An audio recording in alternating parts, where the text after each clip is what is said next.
नमः। श्रीमदानन्दतीर्थभगवत्पादाचार्येभ्यो नमः। श्रीवेदव्यासाय नमः। हरिः ओम्। अगण्यदिव्योरुगुणार्णवः प्रभुः समस्तविद्याधिपतिर्जगद्गुरुः अनन्तशक्तिर्जगदीश्वरेश्वरः समस्तदोषातिविदूरविग्रहः लसतु श्रीमदानन्दतीर्थेन्दुर्नो हृदम्बरे यद्वचश्चन्द्रिका स्वान्तसन्तापं विनिकृन्तति।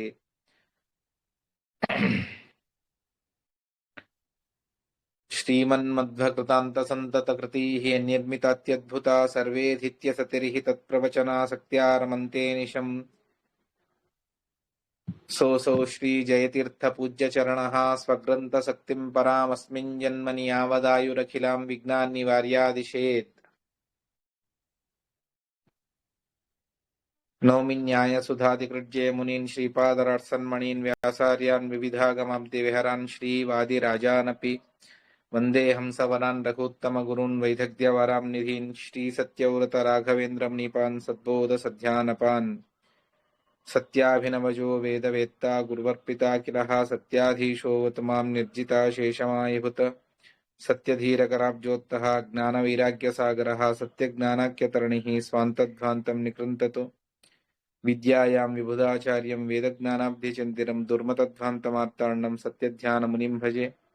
सत्याभिघ्नकराब्जोत्तान् पञ्चाशद्वर्षपूजकान् सत्यप्रमोदतीर्थार्यान् नौमि न्यायसुधारतान् शास्त्रेषु पारदृश्वानं शास्त्रज्ञेषु च वत्सलं दीनभक्तोद्धारकरं सत्यात्मानं गुरुं भजे। विद्यापीठविधातारं विद्यावारिधिचन्द्रं विद्यार्थिवत्सलं वन्दे महामहिमसद्गुरुम्। आपादमौलिपर्यन्तं गुरूणामाकृतिं स्मरेत् तेन विघ्नाः प्रणश्यन्ति सिद्ध्यन्ति च मनोरथाः। श्रीगुरुभ्यो नमः। हरिः ओम्। టీకాచార్యుల వారి ఉత్తరారాధన. టీకాచార్యుల వారి గురించి తెలుసుకోవలసినటువంటి విషయాలు చాలానే ఉన్నాయి. ఇవాళ ఎంత సాధ్యమవుతుందో అన్ని విషయాలను తెలుసుకునేటువంటి ప్రయత్నాన్ని చేద్దాం. టీకాచార్యుల వారు తాము అనేక తీర్థక్షేత్రాలను సంచరించారు అన్నటువంటి అంశాన్ని మనకు వారి చరిత్రను చూసినప్పుడు మనకు తెలుస్తుంది. ఎందుకు అంటే యతీశ్వరులకు, విశేషంగా సన్యాసులకు, పీఠాధిపతులకు వారు ఒకే చోట ఉండరాదు, నిత్యం సంచారం చేస్తూనే ఉండాలి అన్నటువంటిది శాస్త్రం వారికి చెప్పినటువంటి ఆదేశం. చాతుర్మాస్య సందర్భాన్ని వదిలిపెడితే ప్రతిసారి కూడా ఎక్కువ రోజులు ఒకే చోట ఉండరాదు. అందువల్ల ఊరూరు సంచారం చేయాలి. సంచారం అంటే అక్కడ ఇంకేం లేదు, కేవలం తత్వప్రసారమే ముఖ్య కార్యం. వాది నిగ్రహము, తత్వప్రసారము ఇవే వారి కార్యంగా ఉండాలి. అదే ప్రధానమైనటువంటిది. అందువల్ల ఆ విధంగా వారు చేయాలి అన్నటువంటిది శాస్త్ర ఆదేశం. అందులోనూ టీకాచార్యుల వారి కాలంలో ప్రతి ఊర్లోనూ మహామహా విద్వాంసులు, దిగ్దంతి పండితులు ఉండేవారు. అందులోనూ కొన్ని క్షేత్రాల్లో అయితే పండిత కుటుంబాలే ఉండేవి. వందల వేల సంఖ్యలో పండితులు ఉండేవారు రాజాశ్రయంలో. ఆ విధంగా వాళ్ళందరూ కూడా ఒక శాస్త్రంలో కాదు, అనేక శాస్త్రాల్లో పండితులు. మరి అటువంటి పండితులందరూ కూడా ఉన్నప్పుడు సిద్ధాంత ప్రచారాన్ని అంత సులభంగా చేయడం ఎవరితరం కూడా కాదు. అటువంటి సందర్భంలో కూడా టీకాచార్యుల వారు తాము సంచారాన్ని చేసి అతి విశిష్టంగా మధ్వ సిద్ధాంతాన్ని ప్రచారం చేశారు. మరి వారు ఎక్కడెక్కడికి వెళ్ళారు అన్నటువంటి దాన్ని చెబుతారు. జయీంద్రోదయంలో దీని గురించి కొన్ని విషయాలను చెబుతారు. అక్కడ తెలిపినట్టుగా ఉడుపి సాక్షాత్తు మధ్వాచార్యుల వారి కార్యక్షేత్రం. అక్కడే శ్రీకృష్ణుని ప్రతిష్ఠ చేశారు. దానికి దగ్గరలో ఉన్నటువంటి విమానగిరి, అర్థాత్ అక్కడ దుర్గాదేవి సన్నిధానం. మధ్వాచార్యుల వారు బాల్యంలో అక్కడికి వెళ్ళి ఆ అమ్మవారి సన్నిధానంలో ఉండేవారు. అటువంటి విమానగిరి, పాజకం ఆచార్యుల వారి మధ్వాచార్యుల వారి అవతార క్షేత్రం, సుబ్రహ్మణ్య సాక్షాత్తు శేషదేవుల వారి విశిష్ట సన్నిధానోపేతమైనటువంటి క్షేత్రం సుబ్రహ్మణ్యం, శ్రీరంగం ఆద్యం స్వయం వ్యక్తమిదం విమానం రంగసౌనకం అని అక్కడ శ్రీరంగ క్షేత్రంలో టీకాచార్యుల వారు శ్రీరంగ క్షేత్రాన్ని సందర్శిస్తారు. ఈ భూమి మీద మొట్టమొదటి క్షేత్రం అది శ్రీరంగం అని, ఆద్యం స్వయం వ్యక్తమైనటువంటి క్షేత్రం అది శ్రీరంగ క్షేత్రము అని చెబుతారు. కావేరీ తీరంలో రంగనాథుడు అక్కడే ఎంతో మంది, నిన్న మనం తెలుసుకున్నట్టుగా ఎంతో మంది పండితులు వచ్చి వారిని నిర్బంధించాలి అని చాలా ప్రయత్నాలు చేస్తారు టీకాచార్యుల వారిని. కానీ భగవద్ అనుగ్రహంతో వాళ్ళందరినీ కూడా, వాళ్ళు చేసినటువంటి అనేక అపరాధాలను కూడా టీకాచార్యుల వారు క్షమించి వారి నానా విధాలుగా ఇబ్బంది పెట్టాలి అని చెప్పేసి ప్రయత్నం చేశారు. ఆ ప్రయత్నాలను అన్నిటినీ కూడా టీకాచార్యుల వారు దూరంగా జరిపి తాము మధ్వ సిద్ధాంతాన్ని వాద వాక్యార్థాలను చేసి సిద్ధాంత స్థాపన చేశారు. ఇది శ్రీరంగ క్షేత్రంలో. తర్వాత కుంభకోణానికి వెళతారు. తర్వాత రామేశ్వరం, తిరువనంతపురం, ఇది దక్షిణ క్షేత్రాలైతే కాశీ, బద్రీ మొదలైనటువంటి క్షేత్రాలు, తిరుపతికి కూడా వెళ్ళారు, మరియు శ్రీముష్ణం. ఈ విధంగా అనేకమైనటువంటి క్షేత్రాలను, అదేవిధంగా ప్రసిద్ధమైనటువంటి ఊళ్ళు, అది అప్పట్లో ఈ నవవృందావనం ఇప్పుడు ఎక్కడైతే ఉందో అదంతా కూడా విజయనగర సామ్రాజ్యం. ఆ విజయనగర సామ్రాజ్యం, అదేవిధంగా దెహలీ, అహ్మదాబాద్, నాసిక్, పండరపురం మొదలైనటువంటి క్షేత్రాలకు కూడా వెళతారు. ఈ విధంగా వెళ్ళి అక్కడ ముఖ్యంగా వాది నిగ్రహం, పరవాది నిగ్రహాన్ని చేస్తూ తత్వప్రసారాన్ని చేశారు. ఎవరైతే శిష్యులుగా వచ్చారో వారికి తప్తముద్రాంకనాన్ని చేసి, అర్థాత్ ఇప్పుడు మనం స్వాముల వారి దగ్గర తీసుకుంటాం కదా తప్తముద్ర, దాన్ని అనుగ్రహించి జనులకు ఇచ్చారు. అదేవిధంగా వారికి కావలసినటువంటి, ఆ అధికారులకు కావలసినటువంటి యోగ్యమైనటువంటి తత్వోపదేశాన్ని టీకాచార్యుల వారు చేస్తూ వెళ్ళారు అన్నటువంటి దాన్ని వన్ని తప్త చక్రశంక లక్ష్మబాహుమూలయోర్నైజపాద భక్తి సంవృతాత్మనాం సదా మంత్రరత్న పూర్వ సర్వ మంత్రదానమాదరాత్ సంయమీ సచకారోచ్చ వైష్ణవత్వ సిద్ధయే. ఎంతో మందికి మంత్రోపదేశాన్ని చేసి అందరినీ కూడా వైష్ణవులుగా అనుగ్రహించారు టీకాచార్యుల వారు. ఈ విధంగా తర్వాత నంది తీర్థార్య భాష్యార్థ భావం పరం సర్వదా సజ్జనేష్వాదరాత్ దర్శయన్. సజ్జనులకు విశేషంగాను వారు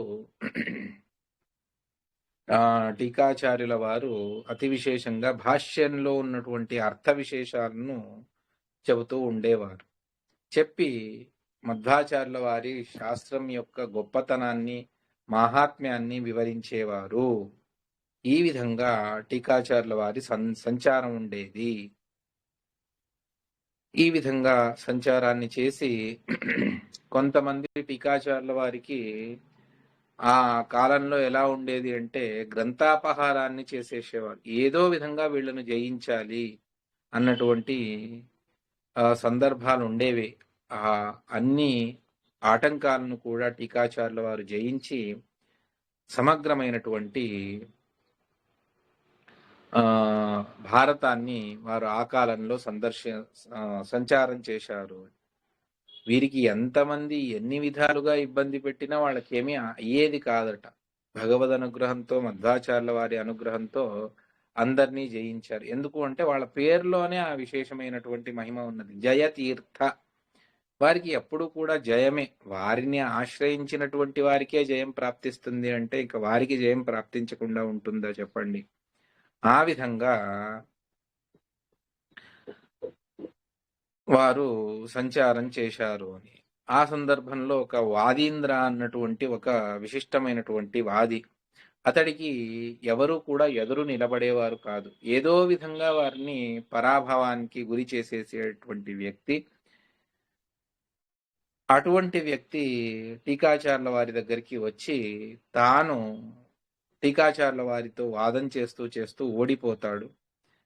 ఓడిపోయి ఇక జయపత్రికను ఇవ్వాలి. ఆ సందర్భంలో రేపిస్తాను అని చెప్పేసి రాత్రినే పలాయనం చేసేస్తాడు.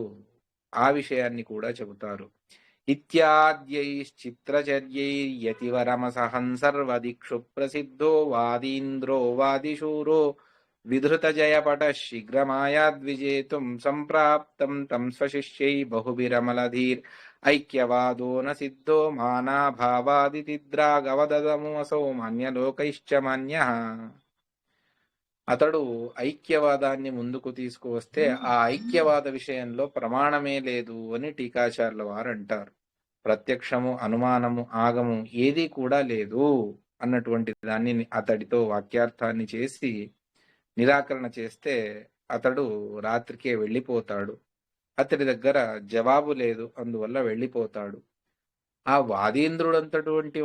అటువంటి వాదినే వెళ్ళిపోతే ఇంకా వేరే వారికి అందరూ కూడా భయపడతారు వీళ్ళ దగ్గరికి రావాలి అన్నటువంటి విషయంలో. ఈ విధంగా టీకాచార్యుల వారు వాది నిగ్రహాన్ని చేస్తూ వెళతారు. నిన్న మనం తెలుసుకున్నట్టుగా టీకాచార్యుల వారు అహ్మదాబాద్ ప్రాంతానికి వెళ్ళినప్పుడు పెద్ద బౌద్ధ విశ్వవిద్యాలయం అక్కడ. దాని కులపతి కామదేవుడు అని. ఆ కామదేవుడు టీకాచార్యుల వారి పాండిత్యానికి తాను నతమస్తకుడై, స్వామి ఒక పని చేయండి, ఏమిటి అంటే నేను టిబెట్కు వెళ్ళి రావాలి, అంతవరకు దీని కులపతిగా మీరే ఉండాలి, నాకు నా సమానమైనటువంటి వారిని కూర్చోబెట్టాలి అని అనుకున్నాను, కానీ నాకంటే గొప్పవారు మీరు వచ్చారు అని చెప్పేసి వాళ్ళను కూర్చోబెట్టి వెళతారు. ఈ విధంగా టీకాచార్యుల వారి సంచారం చేశారు టీకాచార్యుల వారు అన్నటువంటి దాన్ని మనం తెలుసుకోవచ్చు. వాళ్ళు ప్రతిరోజు ఎరగోళ్ళలో ఉన్నప్పుడు వాళ్ళ దినచర్యం ఏమిటి అన్నటువంటి దాన్ని చెబుతారు. ఉదయం బ్రాహ్మముహూర్త యతీశ్వర్లకు యోగ్యమైనటువంటి కాలంలో, అర్థాత్ 3:30-4 మధ్యలో వాళ్ళు నిద్రలేచేవారు. తర్వాత 4-4:15 కూడా వాళ్ళు వెళ్ళి స్నానం ఆచరించి తర్వాత తాము ప్రణవ మంత్రాలు నిత్యం యతీశ్వర్లకు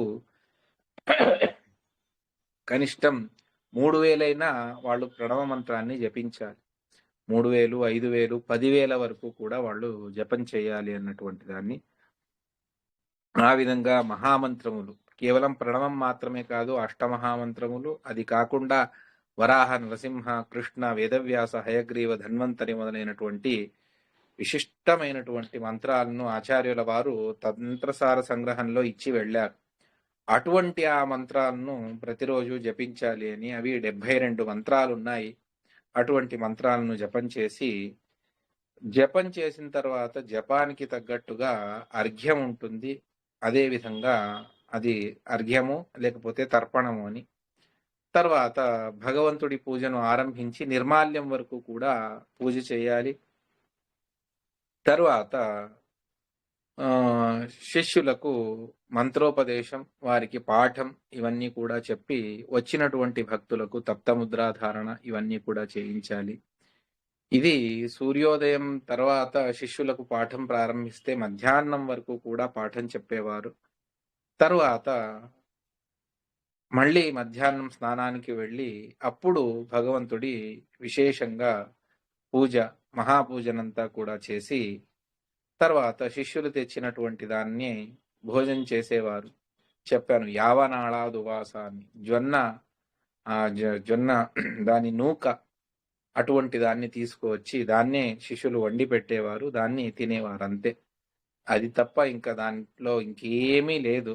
అటువంటి ఘోరమైనటువంటి, మనకు అది ఊహకు కూడా అందదు అటువంటి ఆహారాన్ని టీకాచార్యుల వారు స్వీకరించి తర్వాత మళ్ళీ మధ్యాహ్నం అంతా కూడా శిష్యులకు బోధించడం, మళ్ళీ సాయంత్రం స్నానం చేసి భగవదారాధన అర్థాత్ ఉంజల్ సేవ మొదలైనటువంటివి. శిష్యులు మళ్ళీ తాము ఆహారాన్ని రాత్రి భోజనానికి వెళితే వాళ్ళు టీకాచార్యుల వాడు అప్పుడు ఆ రాత్రి సమయంలో గ్రంథ రచనంతా కూడా చేసేవారు. ఈ విధంగా వారు రాత్రి అంతా కూడా గ్రంథ రచన చేస్తూ మధ్వాచార్యుల వారు ఆదేశించినటువంటి మాట, శ్రవణాది వినానైవ క్షణం తిష్టేదపి క్వచిత అత్యశక్యేతు నిద్రాదో పునరేవ సమభ్యసేతని మధ్వాచార్యుల వారు ఆదేశించారు.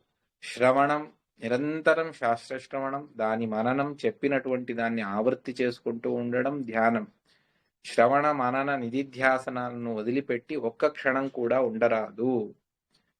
అలా ఎలా ఉంటుందండి? మాకు నిద్ర వస్తుంది, ఆ సందర్భంలో ఏం చేయాలి? అత్యశక్యేతు నిద్రాదో, అతి అశక్యమైనటువంటి, ఇంకా నాకు సాధ్యమే లేదు అన్నటువంటి నిద్ర వస్తే మాత్రమే నిద్రపోండి. పునరేవ మళ్ళీ మెలకు వచ్చిన వెంటనే మళ్ళీ శాస్త్ర గ్రంథాలను చేతిలో పట్టుకొని మీరు అధ్యయనం చెయ్యాలి అని మధ్వాచార్యుల వారు ఆదేశించి వెళ్ళారు.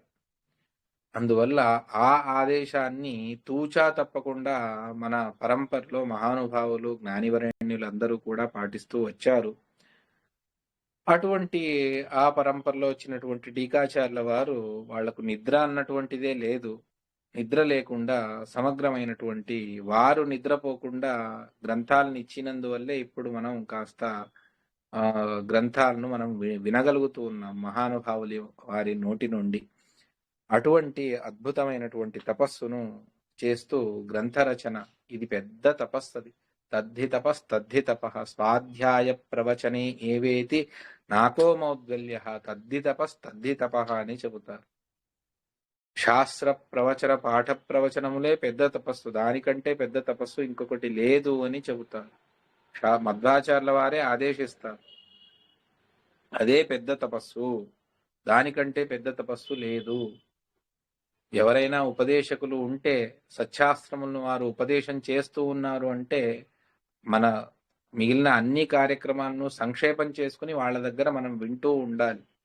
శ్రవణాన్ని నిరంతరంగా ఒక్కరోజు వదిలిపెట్టకుండా శ్రవణం చేస్తూ ఉండాలి. వెనుకటికి చెప్పినటువంటి వాటిని నిరంతరంగా దాన్ని ఆవృత్తి చేస్తూ ఉండాలి. ఇదే పెద్ద తపస్సు.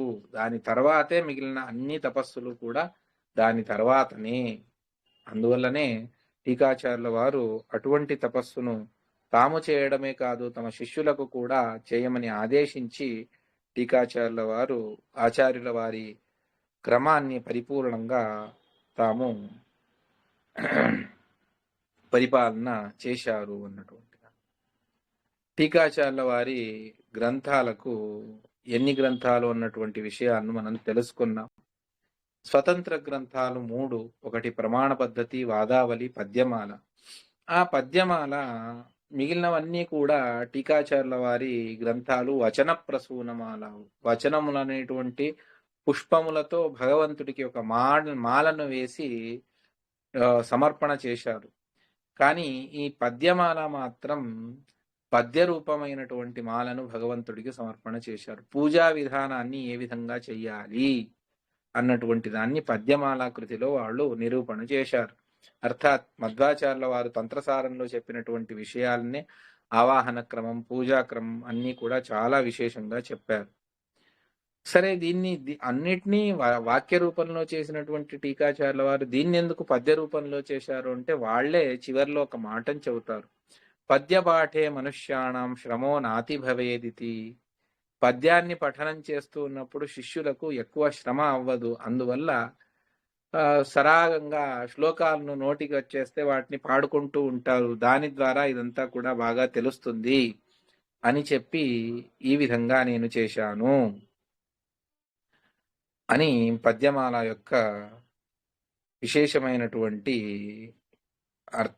అర్థాత్ దాన్ని ఎందుకు ఈ విధంగా చేశారు అన్నటువంటి దానికి కారణాన్ని పద్యపాఠే మనుష్యాణం శ్రమో నాతి భవేదితి. తర్వాత మరొక కారణాన్ని వ్యాఖ్యానకారులు చెబుతారు. ప్రమాదతో నిరోధాద్వా హరేః పూజ భవే నచేత్ పఠనాత్ పద్యమాలాయాః నరః పూజాఫలం లభేత్. ఏదైనా జ్వరమో లేకపోతే రోగమో ఏదైనా బాధిస్తే పూజ చేయడానికి వీలు పడదు. అటువంటి సందర్భంలో ఏదైనా మహత్కారణం చేత మనకు పూజ అవ్వలేదు, ప్రయాణంలో ఉన్నాము, అటువంటి సందర్భంలో అవ్వలేదు ఉదయం పూజ, ఎవరో వేరే వాళ్ళు చేశారు. అటువంటప్పుడు పూజ లేకుండా ఒక్కరోజు కూడా ఉండరాదు అన్నటువంటిది భగవంతుడి యొక్క ఆదేశం. మధ్వాచార్యుల వారి ఆదేశం. అందువల్ల ప్రతిరోజు భగవంతుడిని ఆరాధన చెయ్యాలి. మరి అకస్మాత్తుగా అవ్వకపోతే ఏమిటి? దానికి టీకాచార్యుల వారే చెబుతారు.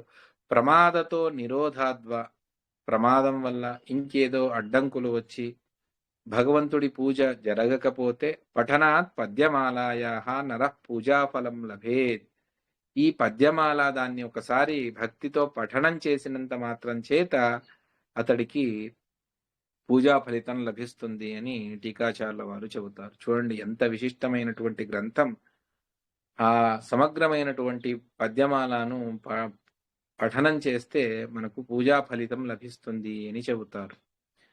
దాని వ్యాఖ్యానంలో చెబుతారు. రాజ్ఞో వా ప్రతిరోధనేపి పరతో జాతే ప్రమాదేపి వా శ్రీ విష్ణోరభిపూజనస్య ఘటన స్యాచ్ఛేన్న బంధచ్చిదః యశ్చీర్ణో న జపస్తదర్చన ఫలం శ్రీపద్యమాలాకృతి దాస్యత్యేవ మకారితాన్ గురువరాన్ శ్రీమజ్జయార్యాన్ నుమః అని జయతీర్థుల వారి యొక్క ఉపకారాన్ని స్మరణ చేస్తూ, ఏ కారణం చేత కూడా ఒకవేళ మీకు పూజ అవ్వకపోతే ఈ పద్యమాలను మీరు పఠనం చేసినంత మాత్రం చేత మీకు పూజా ఫలితం లభిస్తుంది అని చెబుతారు.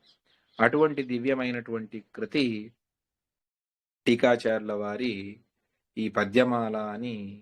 దానిపైనే అనేక అంటే శ్రీమదాచార్యుల వారి తంత్రసారానికి వ్యాఖ్యానం చేసినటువంటి ఎంతో మంది మహానుభావులందరికీ కూడా ఈ పద్యమాలనే ఒక రకంగా దారిదీపాన్ని, అర్థాత్ ముందుకు వెళ్ళడానికి అది కారణీభూతమవుతుంది అన్నటువంటి దాన్ని చెబుతారు. ఈ విధంగా టీకాచార్యుల వారి యొక్క అద్భుతమైనటువంటి పద్యమాల గ్రంథము అని దాని గురించి చెబుతారు.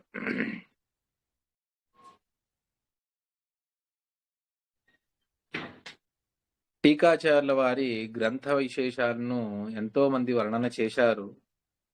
వాదిరాజస్వాముల వారు తమ తీర్థ ప్రబంధంలో, పూర్వ ప్రబంధంలో ఈ విధంగా చెబుతారు. మాధ్వగ్రంథాన్ స్వబంధూనివ సరసహృదాలింగ్య విజ్ఞాతభావః సంయోజ్యాలంకృతాభిస్వసహజమతి సంభూతవాగ్భిర్వధూభిః కృత్వాన్యోక్తిశ్చ దాసీర్బుధహృదయగృహం ప్రౌఢవృత్తిశ్చ వృత్తే తత్వాన్యోన్యాభియోగం జయమునిరసగృద్వీక్షరే మే కృతార్థః. మాధ్వగ్రంథాన్ స్వబంధూనివ సరసహృదాలింగ్య విజ్ఞాతభావః. మధ్వాచార్యుల వారి గ్రంథములన్నీ కూడా తమ బంధువుల వలె తాము అత్యంత ప్రేమతో వాళ్ళందరినీ కూడా ఆలింగనం చేసుకొని అందులో ఉన్నటువంటి హృదయాన్ని, భావాన్ని, తాత్పర్యాన్ని మనకు అందించారు.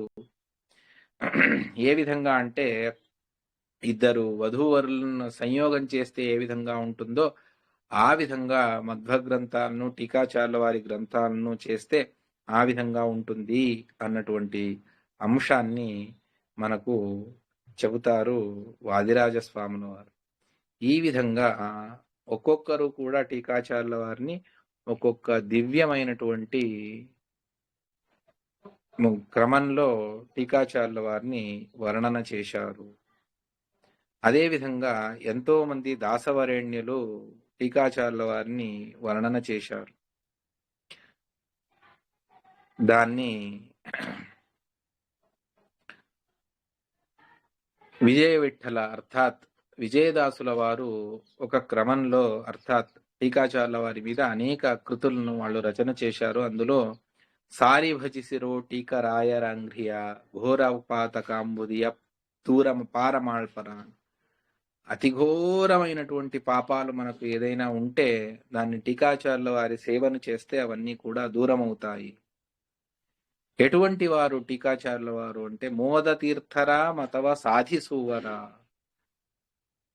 అని భాష్యతత్వవా విస్తారమాల్పరా అని చెబుతూ మోక్షదాతరా అక్షోభ్య తీర్థరా సాక్షిలిప్పరా అపేక్షరహితరా అని చెబుతారు. మోక్షదాతృలైనటువంటి, అర్థాత్ మధ్వాచార్యుల వారి పరంపరలో వచ్చినటువంటి ఏ గురువులను మనం ఆశ్రయించినా కూడా వారు మనకు మోక్షానికి దారి చూపిస్తారు. అటువంటి క్షోభ్యతుల వారి సన్నిధానంలో ఎల్లప్పుడూ కూడా ఉన్నటువంటి ఎటువంటి వారు అంటే మీ నుంచి ఏమీ అపేక్షించరు. అది చాలా గొప్పది. మనం ఏదైనా సేవకు మనం ఇచ్చుకోవాలి తప్ప మన ద్వారా టీకాచార్యుల వారు దేన్ని అపేక్షించలేదు. ఒక కవి చెబుతాడు, గురువులు చాలా మంది ఉన్నారు. ఎటువంటి వారు అంటే శిష్య విత్తాపహారక, శిష్యుల సంపాదనంతా కూడా తీసుకునేటువంటి గురువులు చాలా మంది ఉంటారు. కానీ శిష్య చిత్తాపహారక, శిష్యుల మనస్సును దోచుకునేటువంటి గురువులు చాలా అల్పంగా లభిస్తారు అని. ఆ విధంగా శిష్యుల యొక్క చిత్తాన్ని అపహరించినటువంటి గురువులు ఎవరైనా ఉంటే అటువంటి వారిలో మొదటి వారు లేకపోతే రెండవ వారు టీకాచార్యుల వారు అని చెప్పవచ్చు. అంత విశిష్టమైనటువంటిది టీకాచార్యుల వారి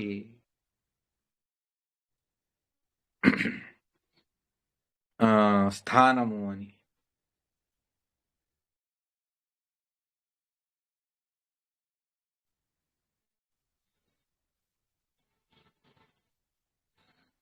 తర్వాత మరొక మాటను స్వయం విజయదాసుల వారే చెబుతారు. వైష్ణవ జన్మ నాకు వచ్చింది అంటే దానికి సాధన, ఈ జన్మలో మనం ఏం సాధన చేసుకోవాలి అంటే విష్ణు భక్తిని సంపాదించాలి. అది చాలా ముఖ్యమైనటువంటిది. విష్ణువిన భక్తి దొరకిదుదకే నష్టవాయితో ఎన్న సంచిత ఆగామి కర్మ అని చాలా అద్భుతంగా తమ కీర్తనలో చెబుతూ, కష్టదారిద్రములన్నీ కూడా వస్తూనే ఉంటాయి, అవి పోతూనే ఉంటాయి. దాని కొరకు ఎక్కువ ఆలోచన చేయవద్దు. కులకోటి ఉద్ధరించాలి అంటే దానికి ఒకటే మార్గం, సృష్టియొಳಗೆ ಇವರ దర్శనవాగదలే స్పష్టవాద జ్ఞాన పుట్టదయ్యా అని చెబుతారు. సృష్టిలో వీరి దర్శనం కాకపోతే, అంటే ఈ జన్మ తీసుకున్న తర్వాత ఒక్కసారి అయినా టీకాచార్యుల వారి దర్శనం కాకపోతే స్పష్టమైనటువంటి జ్ఞానం, తత్వజ్ఞానం మనకు రాదు అని చెబుతారు. అంటే ఎంత టీకాచార్యుల వారి దర్శనానికి కూడా అంత మహత్తు ఉన్నది అని చెప్పేసి చెబుతారు. ಸೃಷ್ಟಿಯೊಳಗೆ ಇವರ ದರ್ಶನವಾಗದಲೇ ಸ್ಪಷ್ಟವಾದ ಜ್ಞಾನ ಪುಟ್ಟದಯ್ಯ. ಇಷ್ಟು ಕಾಲ ಬಿಡದೆ ಮುಂದೆ ಮಾಡುವ ಬಲು నిష్టೆಗೆ అనుకూల. మనం తర్వాత చేసేటువంటి సకల సాధనములకు కూడా టీకాచార్యుల వారు మనకు దారినిస్తారు. ఈ దారిలో వెళ్ళు, ఈ విధంగా సాధన చేసుకో అని చెప్పి మనల్ని ముందుకు తీసుకువెళ్ళేటువంటి మహానుభావులు ఎవరైనా ఉంటే వాళ్ళు టీకాచార్యుల వారు. మరొక చోట చెబుతారు, ఈ ముని ఒలిದರೆ అవనే భాగ్యవంత, భూమియొಳಗೆ ముక్తియోగ్యనెనిಸುವನು. ఒక్కొక్క మాట దాన్ని ఎంత మనం ఆలోచించినా కూడా తక్కువ, అంత అర్థగర్భితమైనటువంటి మాటలను చెబుతారు. ఈ ముని ఒలిదరే అవనే భాగ్యవంత. టీకాచార్యుల వారి అనుగ్రహం కలిగితే నిజంగా వాడు భాగ్యవంతుడు అని. దానికంటే ఇంకా వేరే భాగ్యం లేదు లోకంలో. భూమియొಳಗೆ ముక్తియోగ్యనెనిಸುవను. ఈ భూమి యందు అతడు ముక్తియోగ్యుడు అని అనిపించుకుంటాడు. నిజంగా ముక్తియోగ్యుడే. అందువల్ల ఆ గ్రంథములన్నీ కూడా అతడికి దివ్యమైనటువంటి మోక్ష మార్గాన్ని చూపిస్తాయి. భీమ భవాంబుది బత్తి పోపుదు, నిస్సీమనాగువను పంచవేదార్థ ప్రమేయదలి. భీమ భవాంబుది, ఈ ఘోరమైనటువంటి భయంకరమైనటువంటి సంసారం అనేటువంటి సముద్రం కూడా ఎండిపోతుంది. టీకాచార్యుల వారి కరుణాదృష్టి నీ మీద పడితే చాలు. నిస్సీమనాగువను పంచభేదార్థ ప్రమేయదలి. మధ్వాచార్యుల వారు చెప్పినటువంటి పంచభేదార్థ ప్రమేయములు, అర్థాత్ శాస్త్ర జ్ఞానం ఏదైతే ఉన్నదో ఆ శాస్త్రముల్లో నిస్సీమ, తాను అత్యద్భుతమైనటువంటి జ్ఞానాన్ని సంపాదించగలడు ఆ వ్యక్తి. అంత దివ్యమైనటువంటిది టీకాచార్యుల వారి అనుగ్రహము. తామస ಜನರಿಗೆ భక్తి పుట్టదు, దుఃఖ మహోదధియొడు సూసుతలిప్పరు. అతి ఘోరమైనటువంటి పాపం చేసినటువంటి వారికి టీకాచార్ల వారి యందు భక్తి కలగదు. టీకాచార్ల వారిని వారు ద్వేషిస్తూ వెళతారు. చూడండి, ఎవరికి భక్తి కలుగుతుందో వారు సజ్జనులు, ఎవరికి భక్తి కలగదో వారు ఘోరమైనటువంటి అనర్థాన్ని పొందుతారు అన్నటువంటి దాన్ని మహానుభావులైనటువంటి వారు, అపరోక్ష జ్ఞానులైనటువంటి విజయదాసుల వారు ఈ మాటను చెబుతారు. నా మొరైడువేను కాయో కరుణదలి. స్వామి, మీ దగ్గర ప్రార్థన చేస్తాను, మమ్మల్ని రక్షించండి, మమ్మల్ని ఉద్ధరించండి. యామయామకి నిమ్మ స్మరణ పాలిసి ఉత్తమ బుద్ధి అనిత్తు కృతార్థన్నమాడు. ప్రతి గంట గంటకు నేను మిమ్మల్ని స్మరణ చేస్తాను. టీకాకృత్పాద గురుభ్యో నమ, టీకాకృత్పాద గురుభ్యో నమ. దాన్ని ఈ విధంగా టీకాచార్ల వారే నేను మిమ్మల్ని విశేషంగా స్మరణ చేస్తాను, నన్ను ఉద్ధరించండి, ఉత్తమమైనటువంటి జ్ఞానాన్ని ప్రసాదించి మాకు అనుగ్రహాన్ని చేయండి అని చెప్పేసి ప్రార్థన చేస్తారు. అంటే చూడండి వారి మాటలు ఎలా ఉన్నాయి. విజయదాసుల వారి మాటలు, ఏ విజయదాసుల వారి అనుగ్రహాన్ని సంపాదించినటువంటి గోపాలదాసుల వారు తమ యొక్క 40 సంవత్సరాల ఆయుష్నంతా కూడా జగన్నాథ్ దాసుల వారికి ఇచ్చి వారి ద్వారా హరికథామృత సారాన్ని రచన చేయించారు. అటువంటి విజయదాసుల వారు టీకాచార్ల వారి గురించి ఈ విధంగా ఇంత అద్భుతంగా చెప్పాలి అంటే, టీకాచార్ల వారి ఈ ముని ఒలిదరే అవనే భాగ్యవంత అని, ఈ ముని అనుగ్రహం కలిగితే అతడు నిజంగా భాగ్యవంతుడు. ఆ భాగ్యం అరేదో కాదు, పంచభేద నిస్సీమనాగోను పంచవేదార్థ ప్రపంచದಲ್ಲಿ. మధ్వాచార్యుల వారి తత్వజ్ఞానం, ఆ శాస్త్రముల జ్ఞానం, అది జీవితం యొక్క పరమావధి అని తెలుసుకోవాలి. అది దొరికితే మిగిలినవన్నీ దొరికినట్టే. అది దొరకకపోతే ఇంకా మేము ఎంత సాధన చేసినా కూడా ఆ సాధనకు విష్ణు భక్తి లేనటువంటి, గురు అనుగ్రహం లేనటువంటి సాధననే కాదు. శ్రమ ఏవహి కేవలం అని భాగవతం నిందిస్తుంది.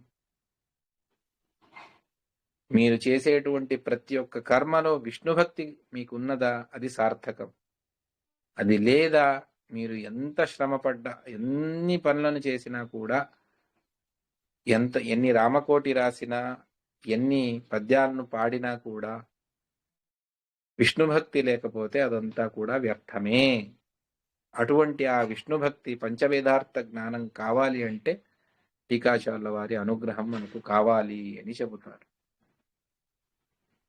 ఈ విధంగా మేఘనాథపుర కకుర వేణివాస అని ఆ మళఖేడ క్షేత్రాన్ని చెబుతూ, జగన్నాథదాసుల వారు కూడా ఒక దివ్యమైనటువంటి పాటను, జయరాయ జయరాయ దయవాగే ఎమగ అనుదిన సుప్రియ, మీ అనుగ్రహం మాకు ఏదో ఒకసారి కాదు, 2 సార్లు కాదు, ప్రతిరోజు ప్రతి క్షణము కావాలి అని వారు స్వయంగా జగన్నాథదాసుల వారు చెబుతారు. గురు పూర్ణ ప్రజ్ఞల సన్మతవను ఉద్ధరిసి మేరైతే భూసుర వరదా అని చెబుతారు. టీకా మధ్వాచార్యుల వారి శాస్త్ర సిద్ధాంతం ఏదైనా ఇప్పుడు లోకానికి తెలిసింది అంటే అది టీకాచార్యుల వారి కేవల వారి కరుణ అని చెబుతూ, వ్యాసరాజుల వారు ఎదురారై నిమగే సమరారై అని దివ్యమైనటువంటి కృతిని చేస్తారు. ఒక్కొక్కరు అద్భుతమైనటువంటి పాటలను పాడి టీకాచార్యుల వారి అనుగ్రహాన్ని సంపాదించడానికి ప్రయత్నం చేశారు. అంటే టీకాచార్యుల వారి విశిష్టత ఎంత ఉంది మనం అర్థం చేసుకోవచ్చు. మహానుభావులు, ఒక్కొక్కరు శాపానుగ్రహ సమర్థులు. ఎవరైనా మనకు శాపం ఇస్తే దాన్ని పరిహారం చేసేటువంటి సామర్థ్యం ఉన్నటువంటి మహానుభావులు. నా దగ్గరికి రా, నేనే నీకు అన్ని ఇస్తాను అని చెప్పినా కూడా అందరూ వెళ్లేవారమే మనం. కానీ వాళ్ళందరూ మా దగ్గర వద్దు, మా దగ్గర వస్తే కొంచెమే ఇస్తాము, ఎక్కువ కావాలి అంటే టీకాచార్యుల వారిని సేవించండి అని మహానుభావులందరూ కూడా చెప్తూ ఉన్నారు. మరి అటువంటిది ఆ టీకాచార్యుల వారిని ఆశ్రయిస్తే మనం మిగిలిన యాత్రలను చేసినా చేయకపోయినా ఒక్కసారి అయినా మళఖేడకు జీవితంలో మాధ్వులుగా జన్మించిన తర్వాత ఒక్కసారి అయినా మళఖేడ క్షేత్రానికి వెళ్ళి రావాలి. అక్కడ కాగిని నదిలో స్నానం చేసి టీకాచార్యుల వారి దర్శనాన్ని చేసుకొని ప్రదక్షిణ నమస్కారాలను వేసి ఆ టీకాచార్యుల వారి విశిష్టమైనటువంటి అనుగ్రహాన్ని సంపాదించాలి. ఆ కాగిణి నది అది కూడా ఒక విచిత్రమైనటువంటి ఘటన. అగస్త్యుల వారు తీర్థక్షేత్రాలన్నింటినీ కూడా సంచారం చేస్తూ సకల తీర్థాలను తమ కమండలంలో వేసుకొని సంచారం చేస్తూ ఇక్కడ వచ్చి కాసేపు ధ్యానానికై ఇక్కడే సమీపంలో కూర్చుంటారు. కూర్చున్నప్పుడు అప్పుడు ఇంద్రుడే కాక రూపంలో వచ్చి దాన్ని కింద వేసేస్తాడు. అక్కడి నుండే అది ప్రవహించి నదిగా వస్తుంది కాబట్టి కాగిణి. తర్వాత రామచంద్రుడి కుమారుడు కుశ సాక్షాత్తుగా ఇంద్రుడే కుశ రూపంలో వచ్చాడు. ఆ కుశ తాను తపస్సు చేసినటువంటి స్థలం ఈ మళఖేడ క్షేత్రము అని చెబుతారు. అటువంటి దివ్యమైనటువంటి మళఖేడ క్షేత్రం అది. వారి క్షేత్రాలు ఒకటి మళఖేడం, మరొకటి కార్యక్షేత్రం ఎరగోళ. అదేవిధంగా ఇక్కడ వృందావన ప్రదేశం అది మళఖేడ క్షేత్రం. దివ్యమైనటువంటి పరమ పవిత్రమైనటువంటి టీకాచార్యుల వారి సన్నిధానోపేతమైనటువంటి క్షేత్రాలు. ఆ ఎరగోళ అక్కడ నది లేదు, అక్కడ ఒక చెరువు, పెద్ద సరోవరం. అది కూడా చాలా విచిత్రం. అక్కడ ఉన్నటువంటి ఆ ఊరి జమీందారు దాన్ని అందరి కొరకు అని పెద్ద సరోవరాన్ని నిర్మాణం చేస్తాడు. 3 వైపులా గట్టిగానే ఉంది, ఒకవైపు మాత్రం అది తెగిపోతూ ఉంది. పెద్ద వర్షం వచ్చి అదంతా నిండుతుంది. అదంతా నిండితే ఒక 100 ఎకరాలు సాగు చేసుకోవచ్చు. అటువంటిది కొన్ని రోజులు ఉంటుంది, తర్వాత అదంతా కూడా నీళ్ళంతా కూడా వెళ్ళిపోతూ ఉన్నాయి. ఏం చేయాలో అర్థం కాదు. మొదటి సంవత్సరం అలాగే జరిగింది. రెండో సంవత్సరం తర్వాత అతడికి స్వప్నం అవుతుంది. స్వప్నంలో పిచ్చివాడా, మూర్ఖుడా, ఇక్కడ ఇంత పెద్ద గురువులు ఉన్నారు. ఇది టీకాచార్యుల వారి కాలంలోనే. అటువంటి గురువుల అనుగ్రహాన్ని సంపాదించకుండా నీవు ఏం చేసినా ఏం లాభము అని మెలకు వచ్చి వెళ్ళి, స్వామి ఇలా స్వప్నం కలిగింది నాకు అంటే, అప్పటికి టీకాచార్యుల వారు స్నానానికి వెళ్ళాలి, చేతిలో మృత్తిక ఉన్నది, మన్ను, దాన్ని తీసి ఇచ్చి, తీసుకో, దీన్ని ఎక్కడైతే అది ఆ పెద్ద గోడ కట్టించావు మట్టితో, అది పగిలి వెళ్ళిపోతుందో అక్కడ దీన్ని వేసి కట్టు అని ఆదేశిస్తారు. ఆ విధంగా టీకాచార్యుల వారు ఇచ్చినటువంటి ఆ మట్టితోనే కలిపి దాన్ని ఆ పెద్ద గోడను, చాలా పెద్ద ఇది అది చెరువు, దాన్ని కడితే ఇప్పటికి కూడా 600 సంవత్సరాల పైబడి కూడా అది అంతే గట్టిగా ఉంది. దాని కింద 100 ఎకరాలు సాగు చేసుకుంటూ ఎంతో మంది ఉన్నారు. చూడండి టీకాచార్యుల వారి కరుణ. వారు తమ తపశ్శక్తితో వారు ఇచ్చినటువంటిది అంత దృఢంగా ఉన్నది. అందువల్లనే టీకాచార్యుల వారి అనుగ్రహం లేకుండా మనం ఎన్ని శాస్త్రాలను చదివినా కూడా అది మనలో ఉండదు, అదంతా కూడా వెళ్ళిపోతుంది. అదే టీకాచార్యుల వారి అనుగ్రహంతో మనం వారి గ్రంథాలను అధ్యయనం చేస్తే అది మనలో శాశ్వతంగా నిక్షిప్తమవుతుంది అన్నటువంటి దాన్ని ఆ సరోవర దృష్టాంత మూలకంగా టీకాచార్యుల వారు ఈ విధంగా కూడా ఒకటి మనకు సందేశాన్ని ఇచ్చారు. భగవంతుడు వారి ద్వారా సందేశాన్ని మనకి ఇప్పించాడు. ఇంత దివ్యమైనటువంటిది టీకాచార్యుల వారి అనుగ్రహం. ఎంత వర్షం వచ్చినా కూడా నీళ్లు ఆగటం లేదు అని వెళ్ళి అడిగితే ఇచ్చాడు. అదేవిధంగా మనకు అమృతం కావాలి. ఆ అమృతం టీకాచార్యుల వారి గ్రంథాల ద్వారా. అది కావాలి అంటే టీకాచార్యుల వారి అనుగ్రహం మనకు తప్పకుండా కావాలి. ఆ టీకాచార్యుల వారి అనుగ్రహం లేనిదే, వారి శాస్త్ర పరిచయం లేనిదే మనం ఎంత తత్వజ్ఞానాన్ని ప్రయత్నించినా కూడా అందులో మనం సఫలీకృతులు కాలేము. అందువల్ల టీకాచార్యుల వారి విశిష్టమైనటువంటి అనుగ్రహాన్ని సంపాదిస్తేనే మనకు సర్వస్వం దొరుకుతుంది అన్నటువంటి దాన్ని మరొక కృతిలో విజయదాసుల వారు మరొక మాటను చెబుతారు. టీకాచార్యర పాద సోకీద కొనెధూళి తాకీద మనుజరిగే. టీకాచార్యుల వారి పాదానికి తగిలినటువంటి ఒక చిన్న రేణు ధూళి కణం, అది ఎవరైనా మనుష్యులకు అది గాలి ద్వారా వచ్చి తగిలినా కూడాను అతడి యొక్క ఘోరమైనటువంటి కాకు గొಳಿಸುವ అనేక పాపంಗಳ బీకి బీసాటోదు సాకు మనుజరిగే అని సమగ్రమైనటువంటి పాపరాశిని దూరం చేసుకోవచ్చు అని. అంటే ఆ మళఖేడ క్షేత్రంలో కానీ ఎరగోళ క్షేత్రంలో కానీ టీకాచార్యుల వారు నడయాడినటువంటి క్షేత్రములవి. ఆ క్షేత్రంలో వెళ్ళి ఒక ధూళికణం మన మీద గాలికి వచ్చి పడ్డా కూడా ఆ గాలి మనల్ని పవిత్రం చేస్తుంది.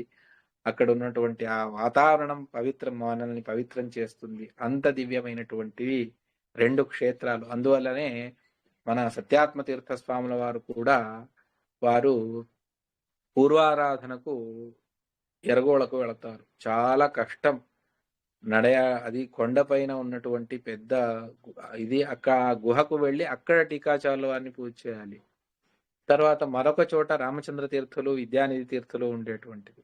సరోవరం ఇంకా ఎక్కడో కింద. అంత కష్ట ప్రదేశమైన మన స్వాముల వారు వెళ్ళి అక్కడ టీకాచార్యుల వారిని ఆరాధన చేసుకుని వస్తారు. ఎందుకు అంటే అంత పవిత్రమైనటువంటిది, సమగ్రమైనటువంటి వాంగ్మయ సేవను చేసినటువంటి క్షేత్రం అది. మొన్ననే హైదరాబాద్ సుధామంగళంలో స్వాముల వారు ఒక దివ్యమైనటువంటి శ్లోకాన్ని చేశారు. క్రియాసిద్ధి సత్వే భవతి మహతాం నోపకరణే అని శిష్యులు, ఆ పద్మనాభాచార్యుల వారి శిష్యులు ఒక్కొక్కరు సంస్కృతంలో మాట్లాడుతూ ఈ మాటను కవి చెప్పినటువంటిది. అది క్రియాసిద్ధి, అది సిద్ధికి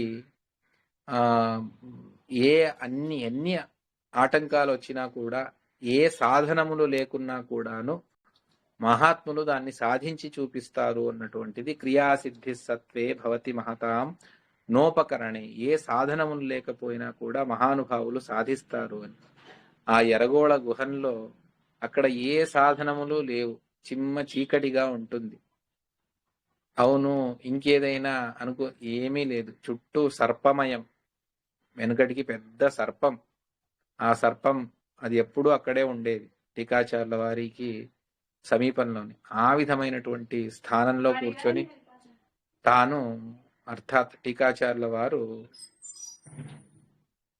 అక్కడ కూర్చొని తాము తపస్సు చేశారు. అర్థాత్ ఈ గ్రంథ భండాగారాన్ని మనకు లోకానికి ఇచ్చి వెళ్ళారు.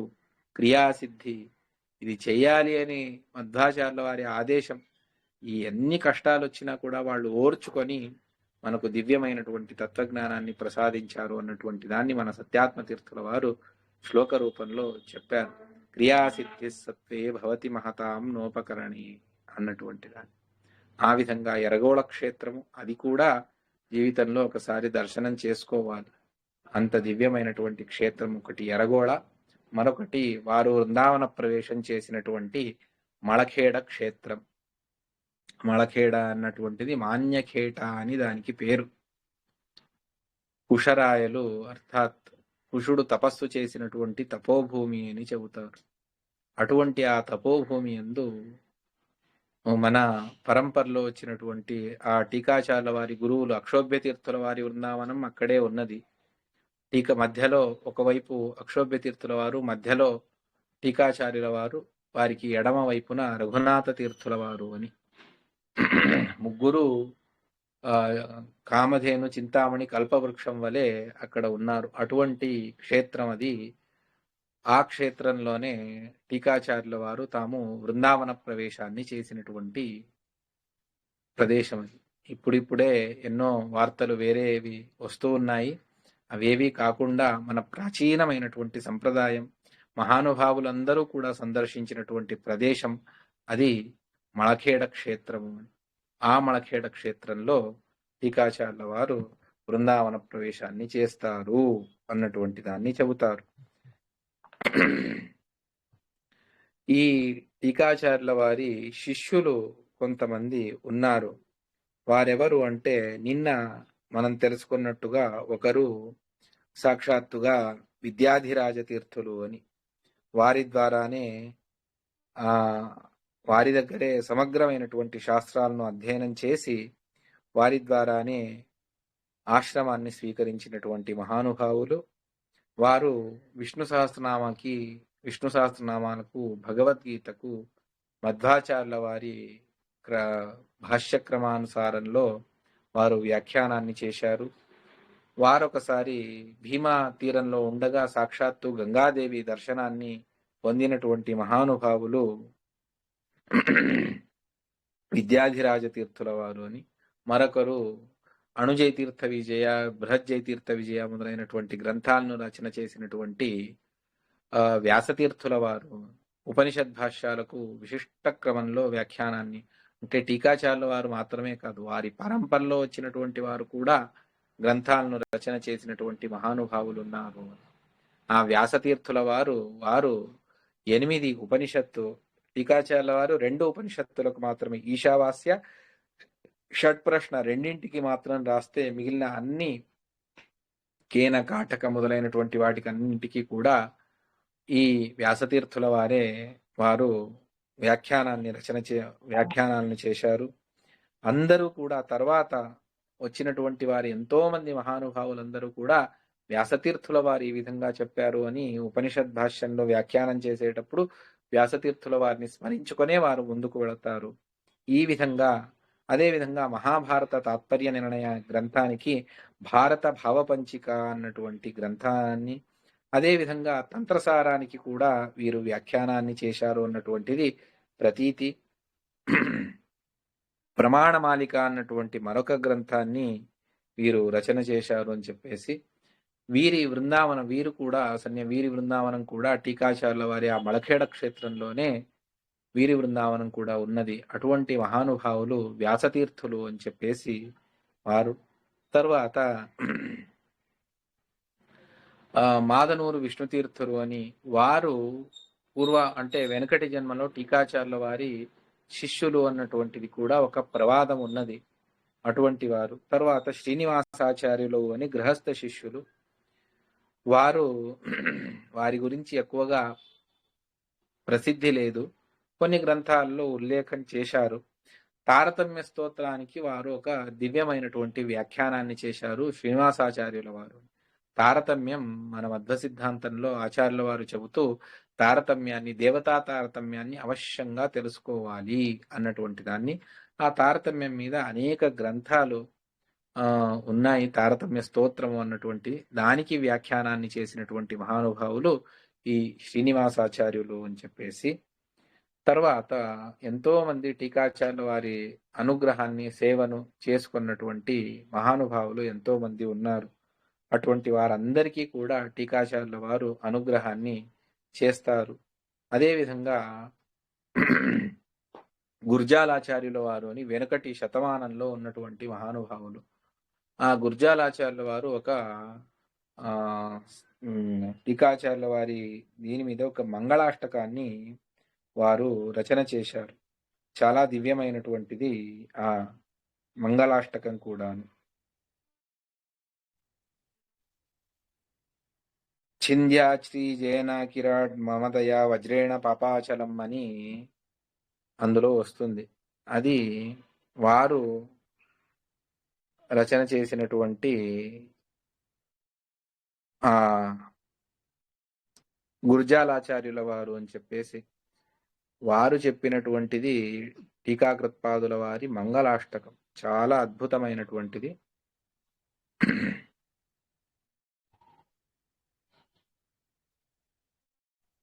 దాన్ని ఒక శ్లోకమైన మనం తెలుసుకోవాలి. టీకాకృత్పాద అష్టకం అని, మంగళాష్టకం కాదు, టీకాకృత్పాద అష్టకం అని వారు చెబుతారు. తర్కాశీ విషమూర్ధ్ని తాండవమహో శ్రీవ్యాసరాట్కేకినః యస్య శ్రీ సుదయా వ్యదుర్విహరణాశ్రాంతాత్మనాం యస్య చ నానాదుర్మత ఖండనేద్భుత సుధా విప్లుక్షరణ్యాపి మే చింద్యాత్ శ్రీ జయనాకిరాన్ మమదయా వజ్రేణ పాపాచలం. ఆ ఇంద్రుడి చేతిలో వజ్రాయుధం ఏ విధంగా ఉన్నదో అదే విధంగా ఈ టీకాచార్యుల వారి చేతిలో శ్రీమన్యాయసుధా గ్రంథం ఉన్నది. ఆ ఇంద్రుడు పురాణాల్లో ప్రసిద్ధమైనటువంటి పర్వతాలు ఒక చోటు నుండి వాటికి రెక్కలు ఉండేవి, ఒక చోటు నుండి మరొక చోటికి వెళ్ళేవి. ఇంద్రుడు వజ్రాయుధంతో వాటిని ఆ రెక్కలను కత్తిరించిన తర్వాత పర్వతాలు ఒకే ప్రదేశంలో ఉన్నాయి అన్నటువంటిది పురాణ ప్రసిద్ధమైనటువంటి మాట. అదేవిధంగా ఈ ఇప్పుడు ఉన్నటువంటి ఆ ఇంద్రుడే ఇప్పుడు టీకాచార్యుల వారిగా అవతరించారు, సాక్షాత్ దేవేంద్రుడే వచ్చారు అన్నటువంటిది వ్యాసరాజాది మహానుభావులు చెప్పినటువంటి మాట. అటువంటి ఆ టీకాచార్యుల వారు శ్రీమన్యాయసుధ అన్నటువంటి ఒక దివ్యమైనటువంటి ఖడ్గంతో నా వజ్రేణ పాపాచలం, ఇక్కడ నాకు కూడా ఒక పర్వతం ఉన్నది, అదేమిటి అంటే పాపపు పర్వతం. నానా ఘోరమైనటువంటి పాపాలను చేశాం కదా, అటువంటి పాపములన్నీ కూడాను ఒక పర్వతం వలె ఉన్నది, దానిని ఈ టీకాచార్యుల వారు దూరం చెయ్యని అని. న్యాయమతం అనేటువంటిది పెద్ద సర్పం, దానిపైన తర్కాశీ విషమూర్ధ్ని తాండవమహో శ్రీవ్యాసరాట్కి ఎక్కిన వ్యాసరాజుల వారు ఒక నెమలి, ఆ పెద్ద సర్పం మీద వారు నాట్యం చేశారు.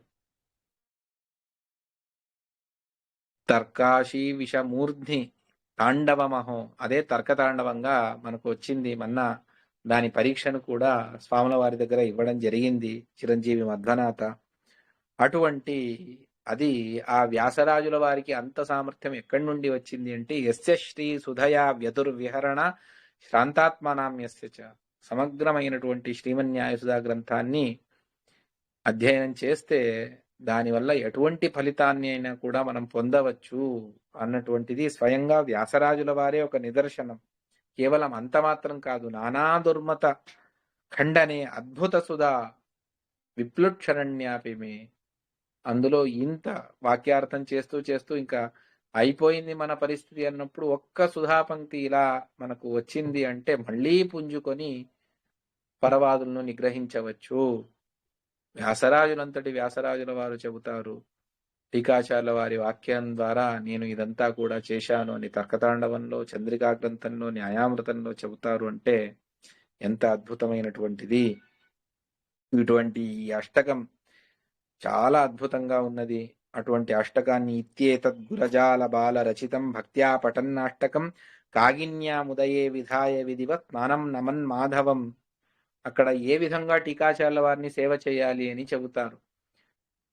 ఊర్లో ఒక కొత్తల మలయాద్రి మాధవ అని ఉన్నాడు స్వామి, మాధవ రూపంతో.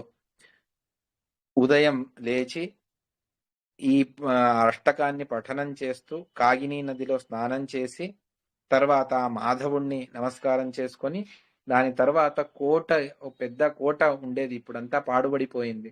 ఆ మార్గం ద్వారా ముందుకు వెళితే అక్కడ ఒక ఆంజనేయ స్వామి, కోత్తల వాయుజ, ఆ కోటను రక్షించినటువంటి ఆంజనేయ స్వామి, అతన్ని దర్శనం చేసుకొని రావాలి. సుమారు 1 కిలోమీటర్ 2 కిలోమీటర్ల దూరం అవుతుంది మఠం నుండి. వెళ్ళి అక్కడ దాని దర్శనం చేసుకొని నత్వా కోత్తల వాయుజం రఘుపతిం రక్షంతం అక్షోభ్యరాట్, అక్షోభ్య తీర్థుల వారికి నిత్యానువ్రత మంజస శ్రుతిప సత్యానంద ముఖ్యాన్యతీన్, సత్యానందులే మొదలైనటువంటి అనేక యతీశ్వరుల బృందావనం అక్కడ ఉన్నది. సత్యజ్ఞాన తీర్థుల వారి మృత్తికా బృందావనం కూడా ఉన్నది. అశ్వత్థంచ పరీత్య సప్తసు దినేషు, అక్కడ పెద్ద అశ్వత్థ వృక్షం ఉన్నది. ఆ అశ్వత్థ వృక్షాన్ని ఈ అక్షోభ్య తీర్థులు, టీకాచార్యులు మరియు రఘునాథ్ తీర్థు వాళ్ళందరూ కూడా ఒకే స్థలంలో ఉన్నారు కాబట్టి దాన్నంతా కూడా ప్రదక్షిణం చేసి అశ్వత్థ వృక్షాన్ని ప్రదక్షిణం చేస్తే 7 రోజులు ఈ విధంగా చేస్తే శ్రీజైంద్రం నమన్ సద్య పాప విముక్తిమేతి, సకల పాపాలను దూరం చేసుకొని భవతి శ్రీమాంచ సశ్రీసుది యోవా దీనమన అనన్య శరణో భక్త్యాలసో మాదృశ, ఎవరూ లేరు, భక్తి ఉన్నది టీకాచార్యుల వారి మీద, అటువంటి వారు కూడా సేవ చేస్తే ఆలస్యాది దోషములు ఎప్పుడూ కూడా ఏదో ఒక ఏది చేయాలన్నా వద్దు, అదెందుకు ఇదెందుకు అన్నటువంటి ఆ మానసిక స్థితి ఏదైతే ఉందో భక్త్యా అలసో మాదృశ సిద్ధిం యాతి తదోధికాం, అటువంటి వారికి కూడా సిద్ధిని ప్రసాదించేటువంటి దివ్య క్షేత్రం ఏదైనా ఉంది అంటే అది మళఖేడ క్షేత్రం. బుధజన సాక్షాత్ సుధా సాక్షిణి, ఇది ఎవరో కాదు, ఆ టీకాచార్యుల వారు రచన చేసినటువంటి శ్రీమన్యాయసుధా గ్రంథమే దీనికి సాక్షి అని చెబుతారు. ఇంత దివ్యమైనటువంటిది టీకాచార్యుల వారి సన్నిధానం. అక్కడ సేవ చేసేటువంటి ఆ గుర్జాల ఆచార్యులు చెబుతారు ఇతిహాసం. వారికి ఏమీ ఉండేది కాదు. కానీ టీకాచార్యుల వారి సేవను అతి విశిష్టంగా చేసి మహా పాండిత్యాన్ని సంపాదించారు గురజాలాచార్యులు. వారి కుటుంబమే గురజాల బాళాచారులు అని చెప్పేసి ఎన్నో మధ్వ సిద్ధాంత గ్రంథాలను పాఠప్రవచనం చేసి కొన్ని గ్రంథాలకు వ్యాఖ్యానం చేశారు అని చెబుతారు. అటువంటి ఆ బాళాచార్యుల వారు టీకాకృత్పాద అష్టకాన్ని రచన చేసి ఇచ్చారు. అక్కడ ఏ విధంగా సేవ చేయాలి అన్నటువంటి దాన్ని కూడా చెప్పారు. అటువంటి టీకాచార్యుల వారి సన్నిధానం వారు వృందావన ప్రవేశం చేసింది మళఖేడ క్షేత్రంలోనే. అక్కడికే మనం వెళ్ళాలి. అదే మూల వృందావన సన్నిధానం. మృతికా వృందావనాలు ప్రతి ఊర్లోనూ ఇప్పుడు ఉన్నాయి. అక్కడికి కూడా వెళ్ళి సేవ చేసుకోవచ్చు. కానీ ఒక్కసారైనా మూల వృందావన క్షేత్రం వీలైతే ప్రతి సంవత్సరం వెళ్ళండి. 6 నెలలకు వీలైతే 6 నెలలకు వెళ్ళండి. 3 నెలలకు వీలైతే 3 నెలలకైనా వెళ్ళండి. వెళ్ళి ఆ టీకాచార్యుల వారిని విశేషంగా ఆరాధన చేసి ఉదయం వెళ్ళి స్నానం ప్రదక్షిణ నమస్కారాలు చేసి ఏమీ వద్దు, టీకాచార్యుల వారి బృందావనం ఎదురుగా కూర్చొని 2 చేతులు జోడించి వారి అనుగ్రహాన్ని ప్రార్థించండి. టీకాచార్యుల వారు అనుగ్రహాన్ని చేయడానికి సిద్ధంగా ఉన్నారు. మనకే ఆలస్యం ఉన్నది. మనం అక్కడికి వెళ్లకుండా ఇంకేదో సాకులు చెబితే భగవంతుడు క్షమించడు. అందువల్ల అక్కడికి వెళ్ళి ఆ టీకాచార్యుల వారిని విశేషంగా స్తోత్రం చేద్దాం. వారి అనుగ్రహాన్ని సంపాదిద్దాము. వారి అనుగ్రహం కలిగితే సమగ్రమైనటువంటి మధ్వ పీఠాధిపతుల అనుగ్రహం కలుగుతుంది. అటువంటి దివ్యస్థానం. రాఘవేంద్ర స్వాముల వారు అక్కడికి వెళ్ళి తాము టీకాచార్యుల వారిని సేవించుకున్నారు. వ్యాసరాజుల వారు అక్కడికి వెళ్ళి సేవించుకున్నారు. వాదిరాజుల వారు వెళ్ళి సేవించుకున్నారు. ఒకరా ఇద్దరా? ప్రతి ఒక్కరు ఎవరెవరైతే శ్రీమన్యాయస గ్రంథాన్ని అధ్యయనం చెయ్యాలి అని అనుకున్నారో, లేకపోతే తత్వప్రకాశికాది గ్రంథాలను అధ్యయనం చేయాలి అని అనుకున్నారో వాళ్ళందరూ కూడా అక్కడికి వెళ్ళి వారు టీకాచార్యుల వారి దర్శనాన్ని చేసుకొని అక్కడ వారి సేవను చేసుకునే తరించారు. దాని ద్వారానే జ్ఞానాన్ని సంపాదించారు అని చెబుతూ ఈ 4 రోజులు యథాశక్తి టీకాచార్యుల వారి గురించి చెప్పడం జరిగింది. వారి గ్రంథ వైభవాలను కూడా విశేషంగా చర్చించుకోవాలి. తర్వాత మళ్ళీ అంటే గ్రంథంలో ఉన్నటువంటి విషయాలను ప్రత్యేకంగానే చెప్పుకోవాలి. అటువంటి ఆ విషయాలను కూడా కాలాంతరంలో చెప్పుకుందాము అని చెబుతూ ఈ సేవ దీని ద్వారా మా గురువులు సత్యాత్మతీర్థాది సకల గురువులు కూడా సంతోషించని, టీకాచార్యుల వారి అనుగ్రహం నిరంతరంగా కలగని, వారి గ్రంథాలను పాఠప్రవచనం చేసేటువంటి సౌభాగ్యం విశేషంగా కలగని, తద్వారా మధ్వాచార్యులు అంతర్యామి అయినటువంటి వేదవ్యాసాది రూపి అయినటువంటి భగవంతుడు చెప్పినందుకు మమ్మల్ని, విన్నందుకు మిమ్మల్ని అనుగ్రహించని అని చెబుతూ విశేషంగా మధ్వ సిద్ధాంత ప్రచారం మా ద్వారా జరగాలి. ఆ విధంగా భగవంతుడు అనుగ్రహించని అని ప్రార్థన చేస్తూ, తప్పులుంటే అవన్నీ కూడా నా అజ్ఞానం వల్ల వచ్చినటువంటివి.